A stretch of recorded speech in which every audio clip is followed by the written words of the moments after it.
ہرقل شاہ روم نے ابو سفیان سے کہا، میں نے تم سے پوچھا تھا کہ اس رسول کے ماننے والے بڑھ رہے ہیں یا گھٹ رہے ہیں؟ تو نے جواب میں بتلایا کہ وہ بڑھ رہے ہیں۔ ٹھیک ہے، ایمان کا یہی حال رہتا ہے یہاں تک کہ وہ پورا ہو جائے۔ اور میں نے تجھ سے پوچھا تھا کہ کوئی اس کے دین میں آ کر پھر اس کو برا جان کر پھر جاتا ہے؟ تو نے کہا نہیں۔ اور ایمان کا یہی حال ہے، جب اس کی خوشی دل میں سما جاتی ہے تو پھر اس کو کوئی برا نہیں سمجھ سکتا۔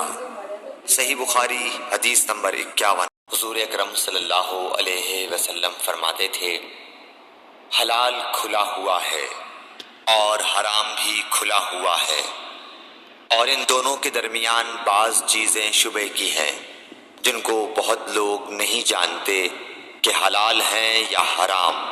پھر جو کوئی شبہ کی چیزوں سے بھی بچ گیا اس نے اپنے دین اور عزت کو بچا لیا، اور جو کوئی ان شبہ کی چیزوں میں پڑ گیا اس کی مثال اس چرواہے کی ہے جو شاہی محفوظ چراگاہ کے آس پاس اپنے جانوروں کو چرائے۔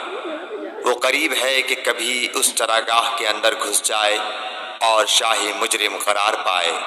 سن لو، ہر بادشاہ کی ایک چراگاہ ہوتی ہے، اللہ کی چراگاہ اس کی زمین پر حرام چیزیں ہیں، بس ان سے بچو۔ اور سن لو، بدن میں ایک گوشت کا ٹکڑا ہے، جب وہ درست ہوگا سارا بدن درست ہوگا، اور جہاں بگڑا سارا بدن بگڑ گیا۔ سن لو، وہ ٹکڑا آدمی کا دل ہے۔ صحیح بخاری حدیث نمبر 52۔ عبد القیس کا وفد جب حضرت صلی اللہ علیہ وسلم کے پاس آیا تو آپ نے پوچھا کہ یہ کون سی قوم کے لوگ ہیں یا یہ وفد کہاں کا ہے؟ انہوں نے کہا کہ ربیعہ خاندان کے لوگ ہیں۔ آپ صلی اللہ علیہ وسلم نے فرمایا، مرحبا اس قوم کو یا اس وفد کو، نہ ذلیل ہونے والے نہ شرمندہ ہونے والے، یعنی ان کا آنا بہت خوب ہے۔ وہ کہنے لگے، اے اللہ کے رسول صلی اللہ علیہ وسلم، ہم آپ کی خدمت میں صرف ان حرمت والے مہینوں میں آ سکتے ہیں، کیونکہ ہمارے اور آپ کے درمیان مضر کے کافروں کا قبیلہ آباد ہے۔ بس آپ ہم کو ایک ایسی قطعی بات بتلا دیجئے جس کی خبر ہم اپنے پچھلے لوگوں کو بھی کر دیں جو یہاں نہیں آئے، اور اس پر عمل درآمد کر کے ہم جنت میں داخل ہو جائیں۔ اور انہوں نے آپ سے اپنے برتنوں کے بارے میں بھی پوچھا۔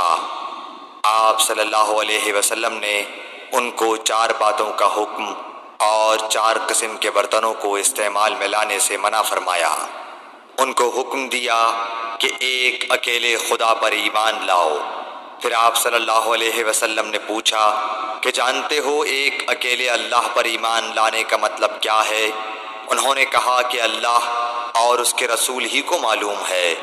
آپ نے فرمایا کہ اس بات کی گواہی دینا کہ اللہ کے سوا کوئی معبود نہیں، اور یہ حضرت محمد صلی اللہ علیہ وسلم اس کے سچے رسول ہیں، اور نماز قائم کرنا اور زکوٰۃ ادا کرنا اور رمضان کے روزے رکھنا، اور مال غنیمت سے جو ملے اس کا 5واں حصہ مسلمانوں کے بیت المال میں داخل کرنا۔ اور 4 برتنوں کے استعمال سے آپ صلی اللہ علیہ وسلم نے ان کو منع فرمایا، سبز لاکھی مرتبان سے اور کدو کے بنائے ہوئے برتن سے، لکڑی کے کھودے ہوئے برتن سے اور روغنی برتن سے، اور فرمایا کہ ان باتوں کو حفظ کر لو اور ان لوگوں کو بھی بتلا دینا جو تم سے پیچھے ہیں اور یہاں نہیں آئے ہیں۔ صحیح بخاری حدیث نمبر 53۔ حضرت صلی اللہ علیہ وسلم نے فرمایا، عمل نیت ہی سے صحیح ہوتے ہیں یا نیت ہی کے مطابق ان کو بدلہ ملتا ہے، اور ہر آدمی کو وہی ملے گا جو نیت کرے گا۔ بس جو کوئی اللہ اور اس کے رسول کی رضا کے لیے ہجرت کرے اور اس کی ہجرت اللہ اور اس کے رسول کی طرف ہوگی، اور جو کوئی دنیا کمانے کے لیے یا کسی عورت سے شادی کرنے کے لیے ہجرت کرے گا تو اس کی ہجرت انہی کاموں کے لیے ہوگی۔ صحیح بخاری حدیث نمبر 54۔ حضرت صلی اللہ علیہ وسلم نے فرمایا، جب آدمی ثواب کی نیت سے اپنے اہل و عیال پر خرچ کرے بس وہ بھی اس کے لیے صدقہ ہے۔ صحیح بخاری حدیث نمبر 55۔ حضرت صلی اللہ علیہ وسلم نے فرمایا، بے شک تو جو کچھ خرچ کرے اور اس سے تیری نیت اللہ کی رضا حاصل کرنی ہو تو تجھ کو اس کا ثواب ملے گا، یہاں تک کہ اس پر بھی جو تو اپنی بیوی کے منہ میں ڈالے۔ صحیح بخاری حدیث نمبر 56۔ جریر بن عبداللہ رضی اللہ تعالی عنہ نے کہا کہ حضرت صلی اللہ علیہ وسلم سے میں نے نماز قائم کرنے اور زکوٰۃ ادا کرنے اور ہر مسلمان کی خیر خواہی کرنے پر بیعت کی۔ صحیح بخاری حدیث نمبر 57۔ جس دن مغیرہ بن شعبہ حاکم کوفہ کا انتقال ہوا تو جریر بن عبداللہ رضی اللہ تعالی عنہ خطبے کے لیے کھڑے ہوئے اور اللہ کی تعریف اور خوبی بیان کی اور کہا، تم کو اکیلے اللہ کا ڈر رکھنا چاہیے، اس کا کوئی شریک نہیں، اور تحمل اور اطمینان سے رہنا چاہیے اس وقت تک کہ کوئی دوسرا حاکم تمہارے اوپر آئے، اور وہ ابھی آنے والا ہے۔ پھر فرمایا کہ اپنے مرنے والے حاکم کے لیے دعائے مغفرت کرو، کیونکہ وہ مغیرہ بھی معافی کو پسند کرتا تھا۔ پھر کہا کہ اس کے بعد تم کو معلوم ہونا چاہیے کہ میں ایک دفعہ حضرت صلی اللہ علیہ وسلم کے پاس آیا اور میں نے عرض کیا کہ میں آپ سے اسلام پر بیعت کرتا ہوں۔ آپ نے مجھ سے ہر مسلمان کی خیر خواہی کے لیے شرط کی، بس میں نے اس شرط پر آپ سے بیعت کر لی۔ بس اس مسجد کے رب کی قسم کہ میں تمہارا خیر خواہ ہوں۔ پھر استغفار کیا اور ممبر سے اتر آئے۔ صحیح بخاری حدیث نمبر 58۔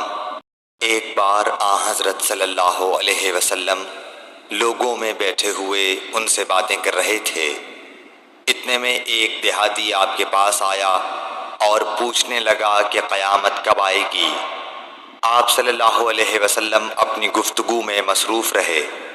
بعض لوگ جو مجلس میں تھے کہنے لگے، آپ صلی اللہ علیہ وسلم نے دیہاتی کی بات سنی لیکن پسند نہیں کی، اور بعض کہنے لگے کہ نہیں، بلکہ آپ نے اس کی بات سنی ہی نہیں۔